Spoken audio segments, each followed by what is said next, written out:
Please give a thunderous round of applause for Jen Gottlieb.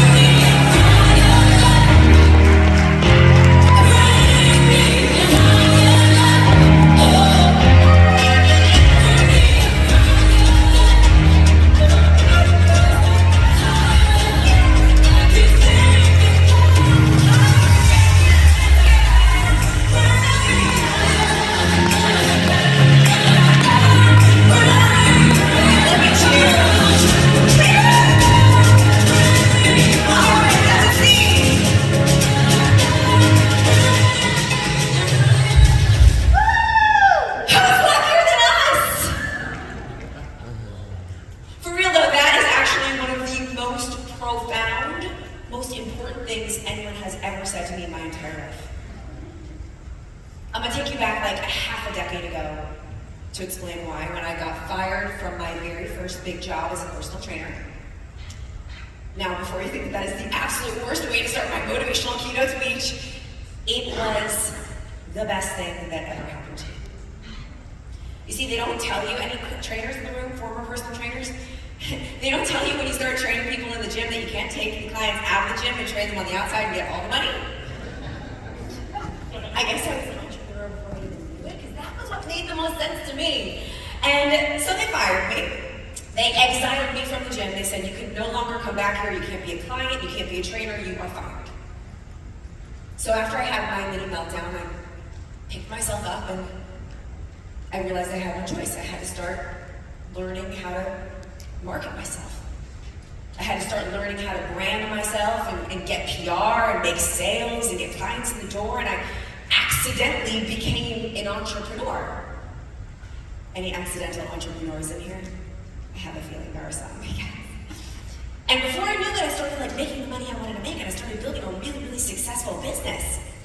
And something happens when you start building a successful business. Maybe some of you can relate. I started really getting into personal growth. I started wanting to be better in all areas of my life, and my life started to get really good. But that was the tricky part, because my life started to get really good, but there's this one thing about entrepreneurship that they don't tell you about when you sign up, is that entrepreneurship can be unbelievably isolated. And I was really lonely. You see, none of my friends got it. You know what I mean? She's shaking her head. They didn't get it. They didn't understand. They were all going to the club on Saturday night, and they'd go to the club, and I'd be like, I can't make it, I'm so sorry. And I'm a New Yorker, so I would take the subway all the way downtown and put my headphones in and get out at a stop and walk all the way back up to the Upper West Side while listening to entrepreneurial and personal development podcasts. And that was my Saturday night. And I will never forget this one day I was walking on one of my walks. It was actually the day before New Year's Eve. So the city was bumping, I've got my headphones in, I'm listening to this podcast, and there's this woman on this podcast who, I don't remember who it was, if you paid me I couldn't tell you, but she told me the most monumental thing ever in the entire world. And many of you probably have heard of this isn't monumental to you, but it was to me in the moment. She was like, you should create a word of the year. Anyone? Yes, you've all created a word of the year. But at me at this moment, I was like, this is the coolest thing ever, I'm gonna create a word of the year. She's like, this is gonna be your theme for the year, that's gonna drive your decisions, it's gonna create everything that you want, you're gonna manifest the life of your dreams. And I'm like, I can do this, I'm going to create the best word of the year ever. And I walk home, and I'm listening, and she's like, okay, so your word of the year should make you kind of want to throw up a little bit. And I'm like, what can my word be? And I'm walking home, and I go to my little studio apartment, I'm sitting there with my dog, alone, and my word comes to me.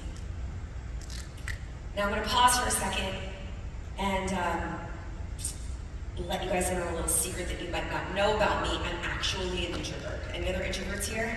It's okay, you don't have to raise your hand. I get it. I totally get it. And you see, I love relationships, I love connection, but I don't really love the act of going out and making the connections. I'm that person that kind of always prays and hopes that you cancel.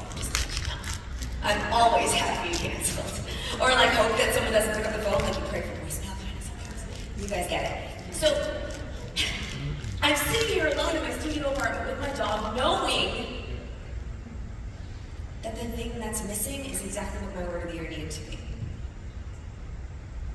felt like I was gonna throw up a little bit. So I grabbed my piece of paper, and this big piece of construction paper, and I write down on this piece of paper this really big word, and I put it up on my wall, and that word cursed my introverted self for 365 days. That word, connection. I knew that was what was missing. As much as I didn't want to admit it, I needed to start to connect with people because I had the business that I wanted, and I was making the impact, and I was making the money, but I didn't have the people around me that could take me to the next level. I didn't have the people around me like this. Like, I didn't have rooms like this. So I started actively looking for it. And as much as I didn't want to, I started getting really, really, really uncomfortable. I started getting really, really nauseous all the damn time.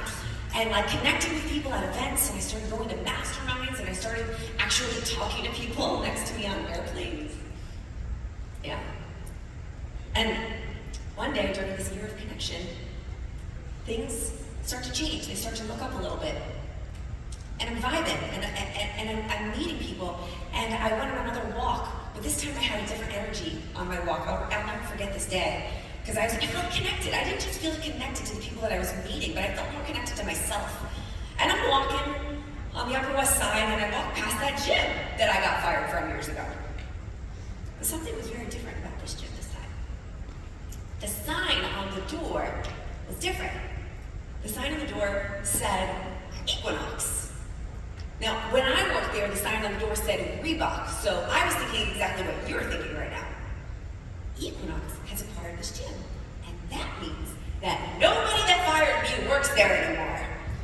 And so I immediately had this, I want to call it a hit from the universe. Sometimes I call them unicorn moments, unicorn opportunities. It's like a rare moment in time where you see like a unicorn, which is a mystical, magical creature that they don't come around all the time, but when you see one, you need to walk right towards them. That sign on that gym, it said, Jen, you need to walk into this gym right now because there's someone here that you need to connect with. So I thought my word of the year. I looked at the gym. I said, let's do it. I walk right into the gym. I give them my credit card and start working out at this gym that I had gotten fired from years ago. And I'm working out. 2 weeks go by, and I connect with someone. And it happens to be an ex-boyfriend, actually, that I dated when I worked there years ago. And I'm talking to this guy, and he's talking to me, he's asking me what I'm doing now, and I'm telling him all about my business, and I'm sitting there thinking the whole time, like, this can't be the guy I'm supposed to connect with. Like, I already know him. Been there, done that. But he said, what are you up to? And I'm like, well, I built this business, I'm very successful now, I'm thriving, I'm here because I want to connect with people. I know that this is a place that I need to network with people at this gym. And he's like, you know what, I think there's this guy that you should probably meet. He does something similar to you, maybe he can help you out. So my ex-boyfriend gives me the name of this guy. And I look him up on Facebook, and I go home and I do some more research, and I'm Googling this guy, and Google says that this guy is known as the Super Connector.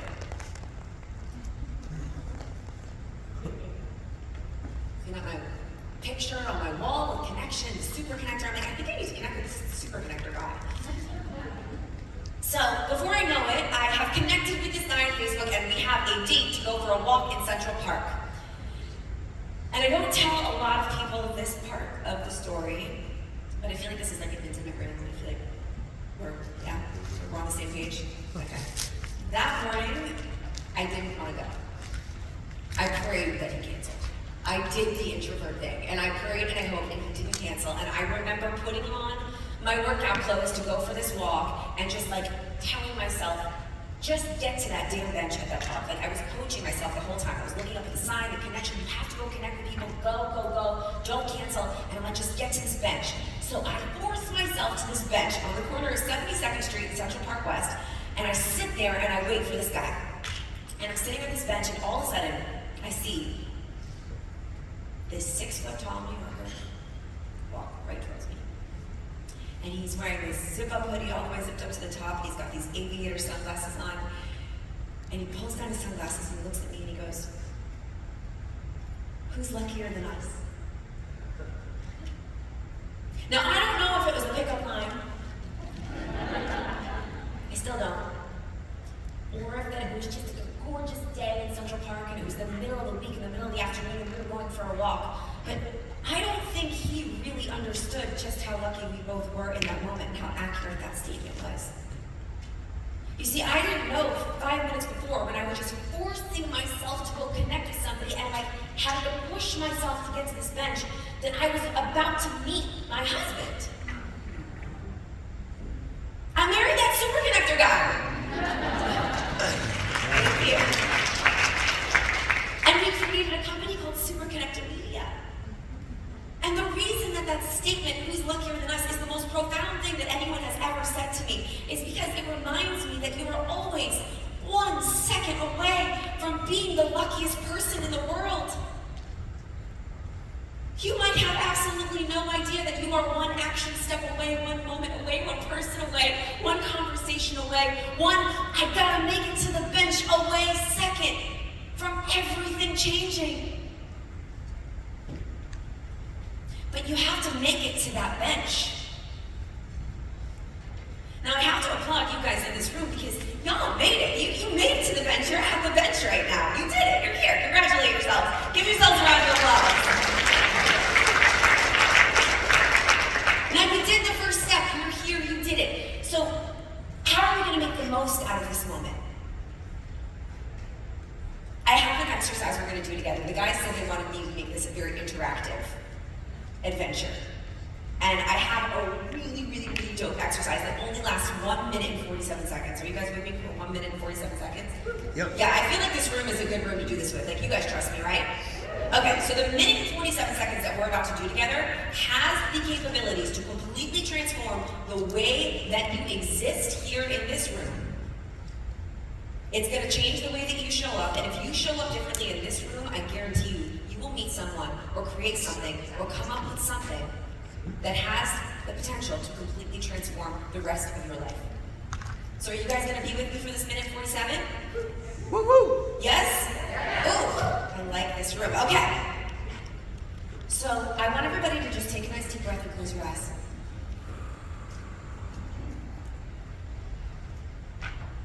We're going to travel through time together right now.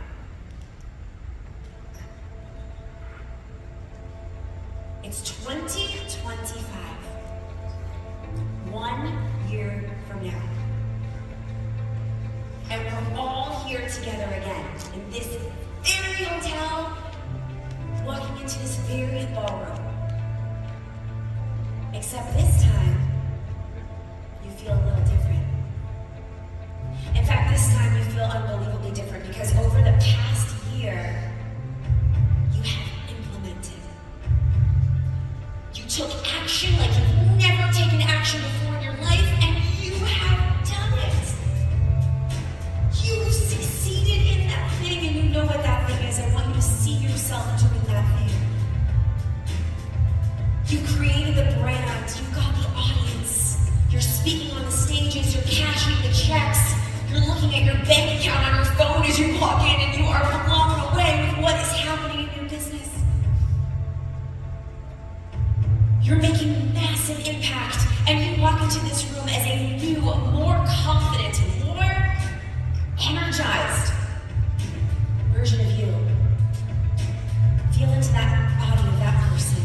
Your shoulders, they go down a little bit, you sit up a little bit taller, you walk into this room, you see all of your friends, and they're celebrating you, and they're high-fiving you, and they're like, oh my gosh, you did it! You're like, I know! We did it! And you sit down in your seat, and I want you to take one more deep breath in this body as this person, and I want you to whisper to yourself, I did it. I did it. Now open your eyes. I want you to look at the person next to you right now, and I want you to congratulate them. Give them a little fist bump. Tell them you did it. You did it. Congratulations. You did it. Congrats, you guys. Give yourselves a round of applause. You did it. It's 2025. We have made it. We've officially traveled through time, and we are no longer that person that we were 1 minute and 47 seconds ago. Cool? Cool. Because I want to I'm going to reflect something to you really quick. Y'all, you completely transformed. I watched some of you in 1 minute and 47 seconds into somebody totally different. So let me ask you a question. Why are we waiting to be this way? version of ourselves. It's here. We have it there within us all the time. Why are we waiting? Why are we saying when? Why are we saying when I build the brand, when I get the spouse, when I lose the weight, when I have the website, when I have all the followers on social media, I will show up to the table like this? What if we just decided that this was us now? What opportunities do you think would come your way if you walked around the planet as this version of you? I call this version of us the you who did it. So congratulations, we are all you who done it. All right, so for the rest of this time together, can we be you who did it? How does that person react? Does anybody want to like just get up and be really uncomfortable? Be like, yeah, Jen, I love that. Come on. Thank you. You who did it. Thank you, my love. All right, so here's the thing. I want to travel through time one more time. But we're not going to do the meditating thing because we just did that and this is really quick. We're going to go to tonight. Because one thing I know for sure, 100% certain on this one, God willing, we will all end up in our bed tonight. Whether you show up in a way that makes you proud today, or you shit the bed, either way, you're going to end up in your bed tonight. It doesn't matter. You see, I don't have a morning routine. I don't do stuff in the morning that motivates me. I get motivated in my bed at night. Because I always like to think about how I'm going to feel when I get into my bed tonight. Because we get this day one time, it's done. Do I want to get in my bed tonight and feel like, man, I squeezed all the juice out of the lemon today. Like, I did it. I'm so proud of myself. Or do I want to get into my bed tonight and be like, shit, I should have. I should have posted on social media today. I should have texted her. I should have reached out. I should have told that person that I cared about them. I should have shared my gratitude with that person. No, I don't want to have those feelings. I fell in love with this concept a few years ago when I had this therapist that tried to get me to start meditating. So this was before I meditated. I was really into working out, but she was like, I trust me, meditation is going to be really good for you, so let's play a game. When you're done with your workouts, I want you to lay on the mat and do a body scan. Many of you are probably unbelievably familiar. This is a room that would know about body scans. Yes. So, but I didn't know about this. So this was mind-blowing for me. She's like, I want you to lay on the mat and feel all of your body parts after your workout and thank them. So like thank your body. So thank your feet, thank your calves, thank your knees, thank your quads, thank your glutes, thank your lungs for breathing. And I would do this every single day. And I would have this moment on the mat where I would look up at the ceiling and I would thank my body. Now, this had a really profound effect on me because what ended up happening was that I realized that no matter how hard the workout was, no matter if it was the most uncomfortable, torturous thing I had ever done in my life, no matter if I finished the last set or the last rep or not, it didn't matter. I always ended up on that stupid mat again. No matter how painful it was. Always on the mat. Tomorrow, I'm going to end up on the mat again. This talk is going to be over. We're all going to be done. I'm going to end up on the mat. And this taught me that discomfort is always only temporary. But the person that can lay on the mat or lay in their bed at the end of the night and look up at the ceiling and say, man, I did it. I moved through that discomfort. And you can create that proof of concept that you are able to move through the uncomfortable moments. That is what success is made out of. That's what separates us.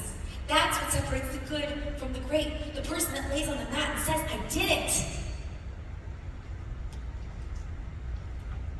Now, some of you might be wondering why the hell I'm talking about this, because I thought Jeff didn't tell people how to build brands. I thought that's what we were doing today. That is what I do. I wrote a book called Be Seed. Thanks! And I teach entrepreneurs, business owners, thought leaders how to build profitable brands online. I've taught over 40,000 people how to build profitable brands. But I'm not going to stand up here today and teach you strategies on how to post online and like when to post and like what to say and stuff. Because I hate to break it to you, but if you're not posting online and you're not being seen and you're not building a brand because you want to, it's not because you don't know how to do it. You know how to do it. You got ChatGPT, you got YouTube, you got Google, you know how to do it. You got plenty of people to look to see how to do it. If you're not posting and you're not building a brand, it's because of the 4-letter F word. It's okay, we can say it. It's not the only thing. Who knows it? Fear. I'm also not going to stand up here and tell you that you need to be fearless. I'm that you need to punch fear in the face. You never feel fear. Fear is for pussies. Because I actually don't believe that. I talk to a lot of really successful people all the time, and I always ask them this question. I always ask them, does fear ever go away? Does the imposter syndrome ever go away? Does it ever get easier? Do I ever feel less nauseated when I go live on social media? And they always say, no, Jen, it's always there. As long as you're stretching, as long as you're growing, the fear is always there. You just get a lot better at doing things with fear there anyway. You get a lot better at learning how to talk to fear, at learning how to have a better relationship with fear, at learning how to put your arm around fear and bring it to the party with you. I'll never forget the day that I learned how to do this. It was at my very first mastermind that I ever joined. Are you guys familiar with what masterminds are? This is groups of entrepreneurs that get together and help each other with their businesses. I was at my very first one. This was my year of connection.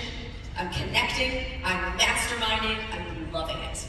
I'm getting outside of my comfort zone like never before. And I will never forget day 2 of this mastermind. The guy who's running it, he comes out and he's like, all right, everybody, we've got a surprise for you. Everybody come up to the 2nd floor of the house and we're gonna show you the surprise. So I walk upstairs and we're in this big, beautiful mansion in Malibu. And I look out and there's this big patio and there's these big silver tubs lined up.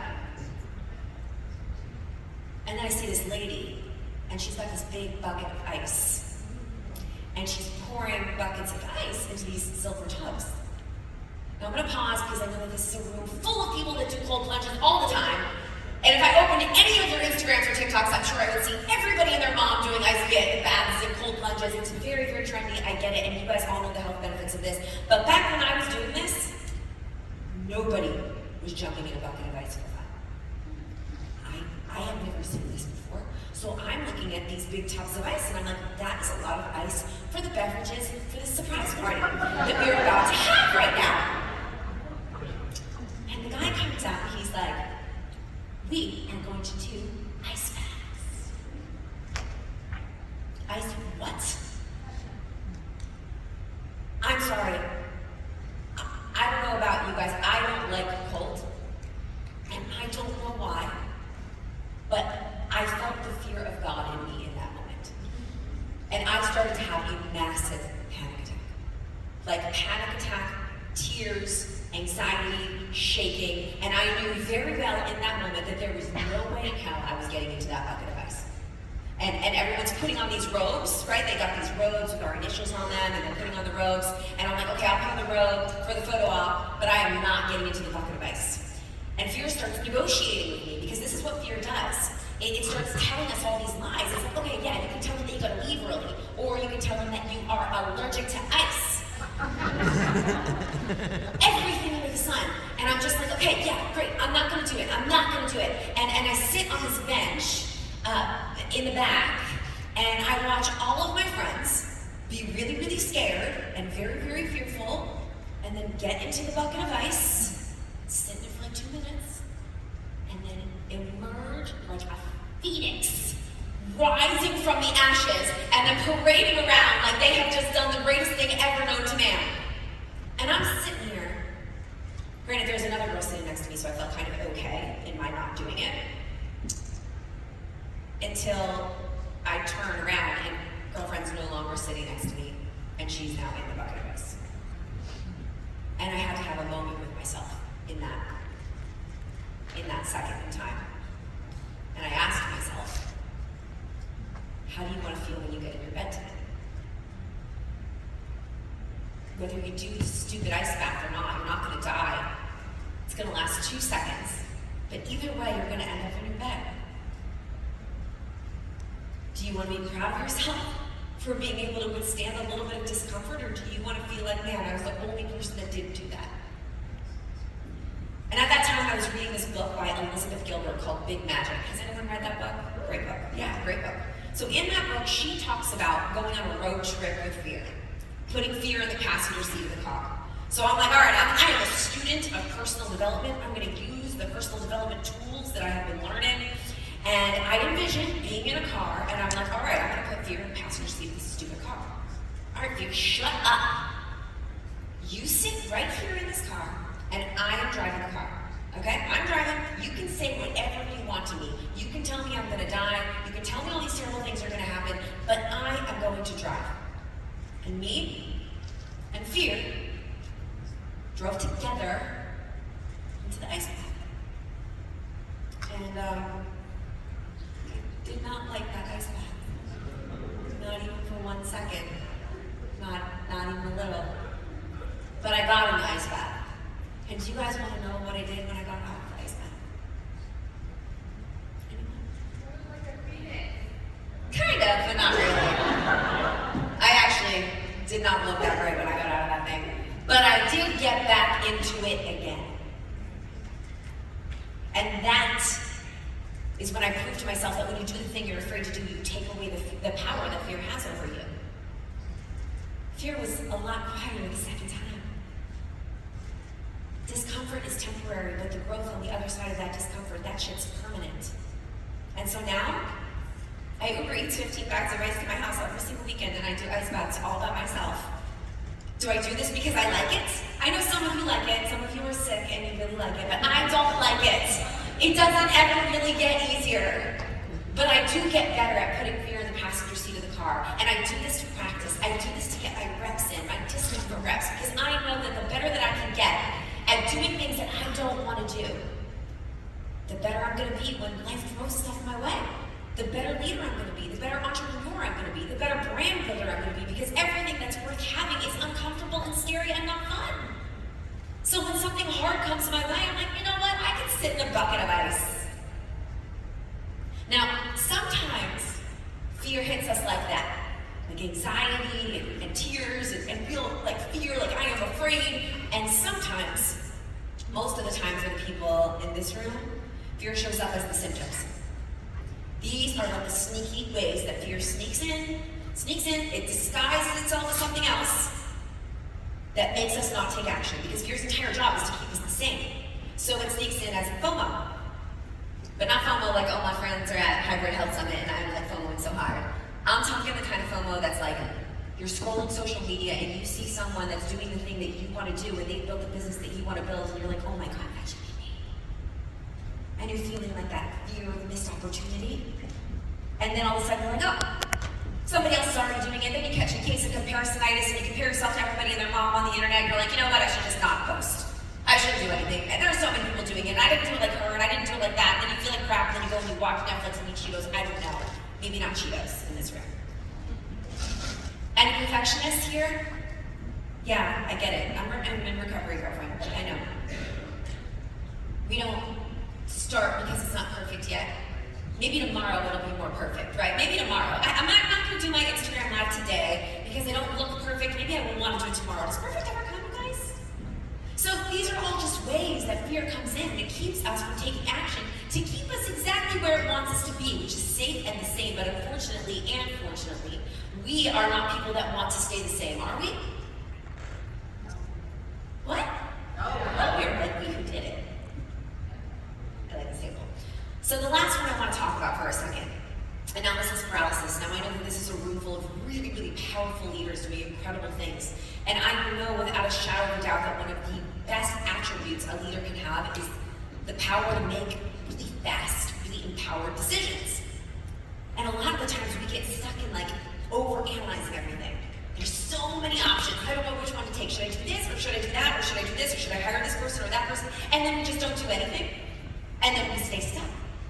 I find that hesitation stops manifestation. Hesitation stops momentum. And I always wonder, I don't know if you guys ever wonder this, but I always used to wonder, what is the difference between my gut intuition and fear? Because sometimes you feel like your gut's telling you to do something, but you're like, oh my God, wait, is that just fear? And the way that I learned how to decipher between my gut intuition and fear is back when I was on this TV show on VH1. I was on a show about heavy metal music for 5 years. Yeah, that's me. So a little bit about this time in my life. It was one of the greatest times in my life with the most opportunity ever. It was also one of the worst times ever in my life as well. We'll get back to that later on. But my role on the show was Miss Box of Junk. And my job was to bring out the box of prizes for the live studio audience, and the person that won the prize would come out, they would put their hand in my box, and they would pick out a prize. Everything that you're thinking, yes. Everything. So this was my job. And I got paid $300 an episode to do this because I was an actress and I was like, whatever, I'll take whatever gig I could get. This was a show on VH1, on cable. It was like a great opportunity. So after the first season of me being Miss Box of Junk, making $300 an episode, the producer calls me up and he's like, Jen, we're moving the show to LA. I'm like, that's exciting. And he's like, here's the thing. If you want to come, you got to pay for your flight and your hotel. We got to stay there for 10 days. You can come if you want to, but if you can't come, if you can't afford to come, we'll just hire somebody else. So I had a decision I had to make. And I talked to a lot of people in my family, and I was like, what do I do? I'll spend more money than I'm gonna make if I go to LA. I don't have any money, like, to fly there. I don't know anybody. I'd have to pay for a hotel. Like, there's no way I could do this. And every single person in my life said, Jen, that is so impractical, that is so not reasonable, that is so stupid. You don't wanna lose all your money to go be Miss Box of Junk. Stay in New York and audition more and get a better job. I want you to think about this for you. Are there two different voices in your head right now with a certain decision? Maybe it's friends, maybe it's family, maybe it's the random people on the internet that you don't even know who they are, who are telling you that you should or you shouldn't do something, but you have a voice that's deep inside of you that's saying, oh my gosh, I don't know why, but I have to do this thing. I don't know why, you guys. I don't know where the voice came from. It felt a lot like the unicorn opportunity from the gym, but it was the same voice that said, Jen, you have to go to LA. You have to do whatever it is you got to do to get on that plane and get to LA. And so whenever I'm making a decision and I'm stuck in analysis paralysis and I don't know the difference between my gut intuition and fear, I ask myself, whose voice is telling me to do it or not do it? Because usually if it's the voice of somebody else in your life, it's usually fear. Fear of what they'll think, fear of pleasing them or not pleasing them, fear of them judging you. They're calling you. So I listened to my voice. And I called my mom and I did my very first raise. I raised capital from my mom.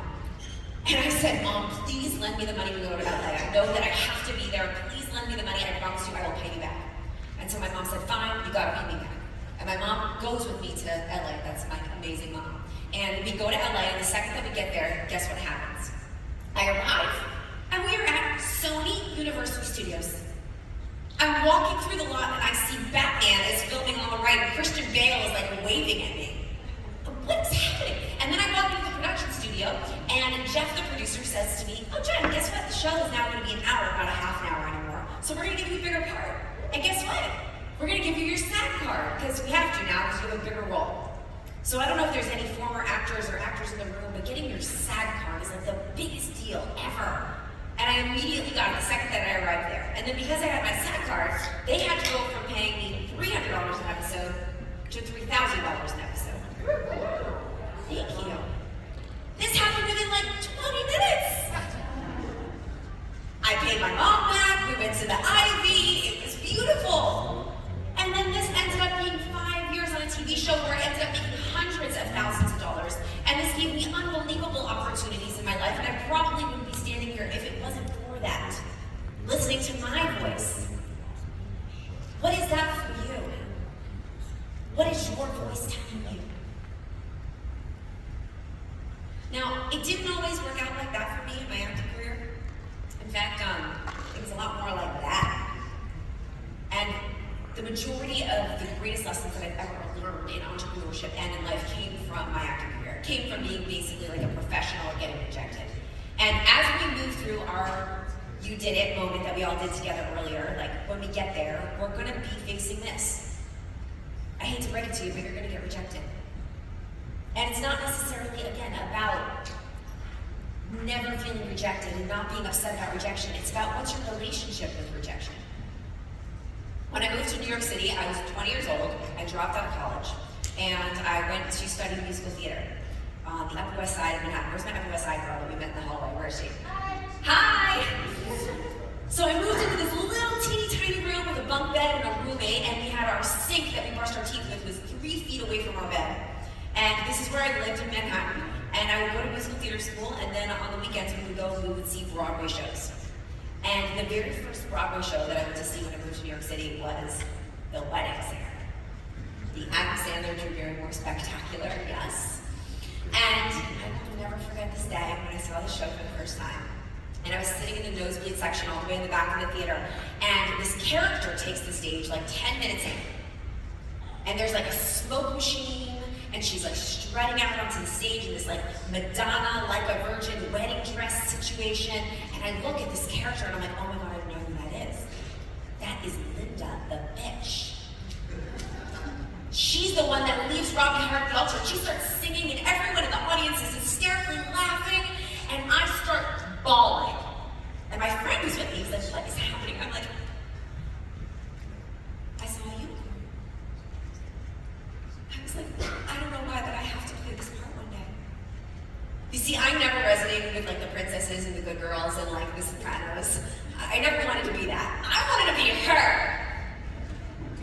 And I left that theater thinking that is the only thing on planet Earth that I want to do. I want to play Linda in The Wedding Singer on Broadway. And during this time in my life, I was going to school, and my mom, you saw Mom, my mom is actually, I think, Reiki masters in the house. Anyone that does Reiki, energy healing, my mom's a Reiki master. Oh, cool. And so she's very into personal development, she's very into the mystical, and she was always giving me books. One of the books she gave me during this time was the classic about the law of attraction. It starts with the letter S, anyone know it? The Secret. She gives me this book, and I'm like, oh my God, Mom. No. No. You can't visualize stuff and make it happen. It's so stupid. I'm over your woo-woo stuff. I put it under my bed and I'm like, I'm not gonna learn about The Secret. Until one day I was watching TV and I saw Oprah Winfrey on TV talking about how she used The Secret to manifest her role in The Color Purple. And I'm like, oh wow, okay. If Oprah can manifest a role in a show, maybe I can use The Secret to manifest Linda. And so I'm like, I'll pull this book back out and I'll read it.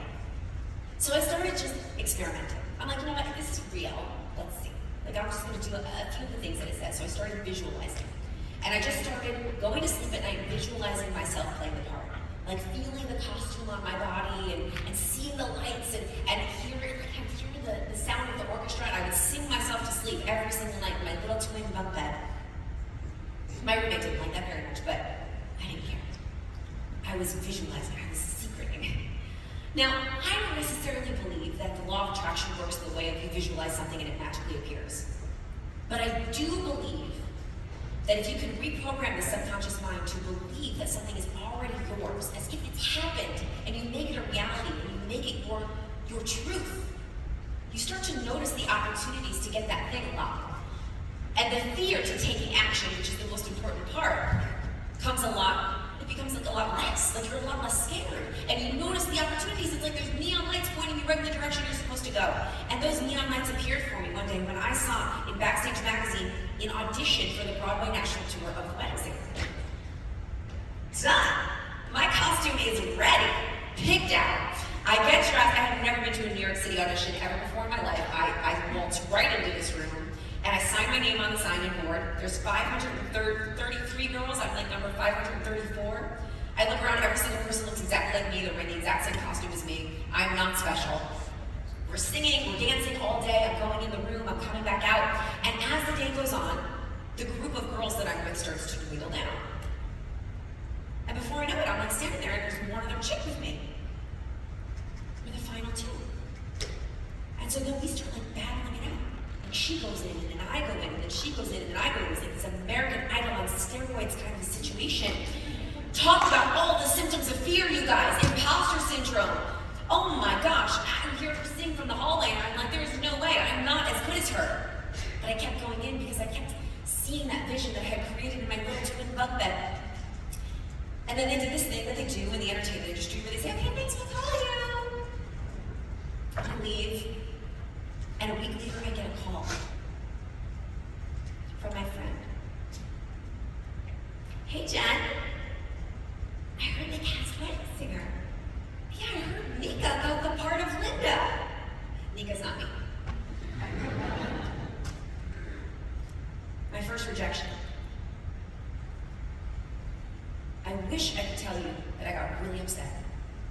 I wish I could tell you that I cried, that I had a breakdown, that I was just like a mess, because that would make a way more interesting, more dramatic story for me to tell you right now.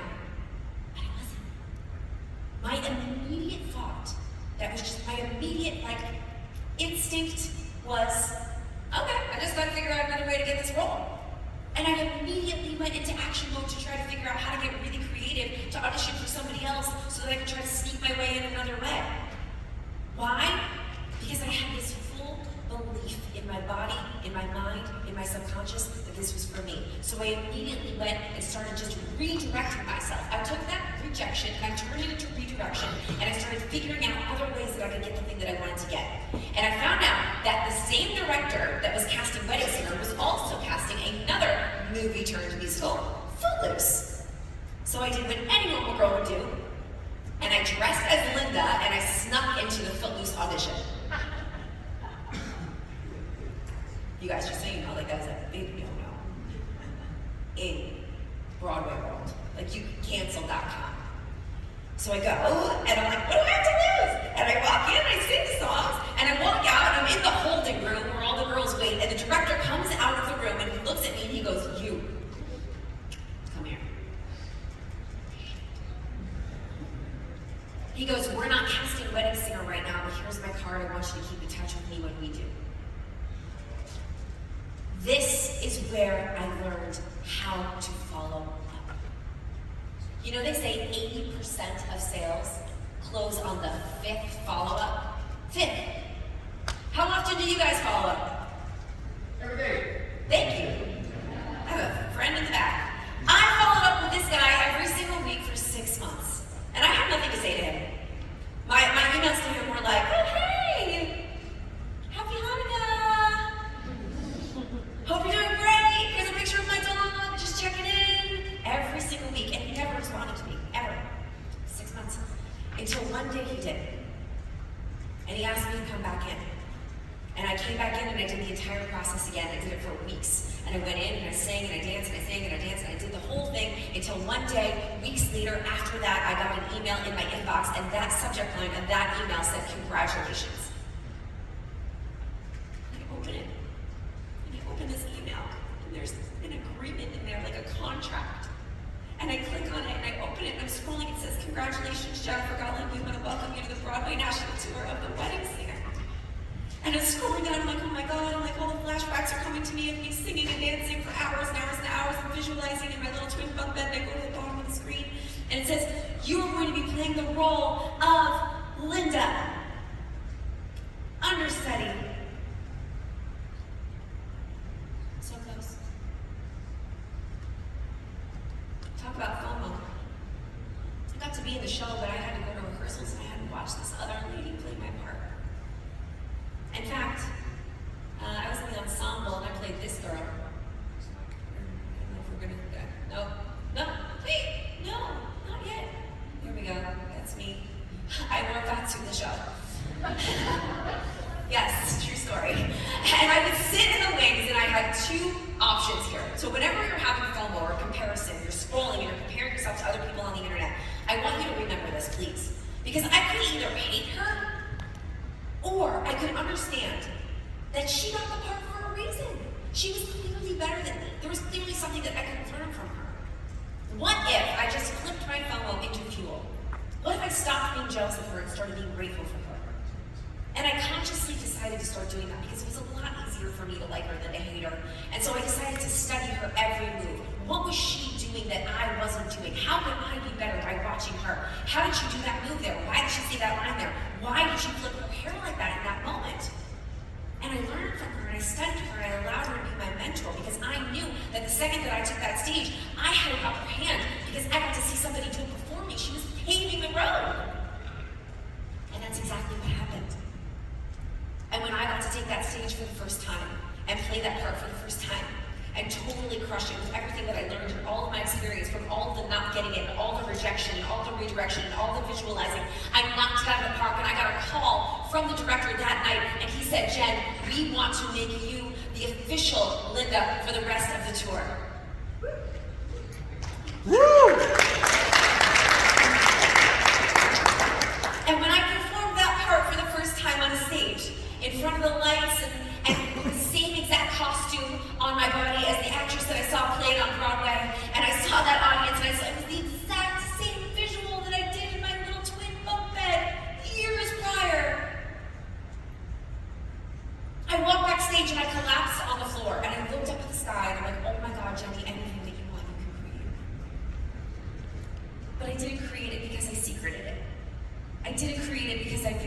I created it because I didn't take no.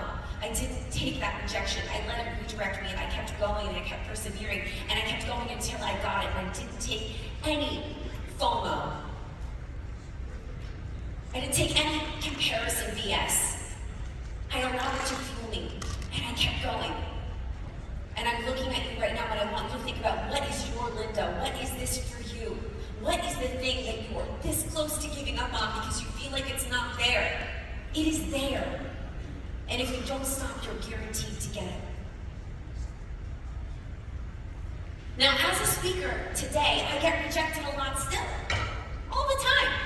And so I have a tool, a strategy that I want to give you guys so you can use it too when you get rejected on your entrepreneurial journey, when you're building your brand and you're building your business. Would you guys like it? Yes. Okay.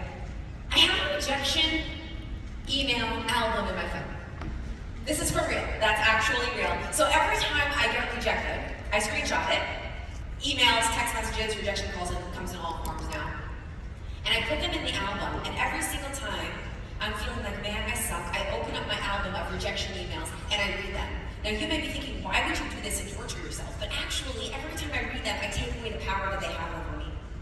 Every time I read them and I giggle a little bit and I'm like, you know what, I'm gonna be so much more expensive next year when you want me to speak. Or I text them to my friends and I'm like, I got this other rejection. But the really cool thing that starts to happen after a while is you start getting yeses that you wouldn't have gotten if it wasn't for those no's. And you can start to connect the dots looking backwards. There are so many no's in that album right now that if I would have gotten them, I wouldn't be standing up here right now.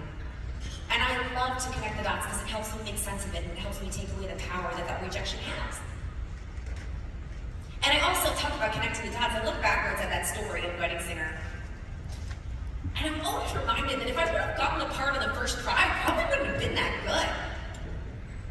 Right? Like, I probably would have sucked. I needed the practice. I needed the reps. I needed all of that auditioning. I needed all of that visualizing. I needed all of those lessons in order to be the best Linda that I could have possibly been.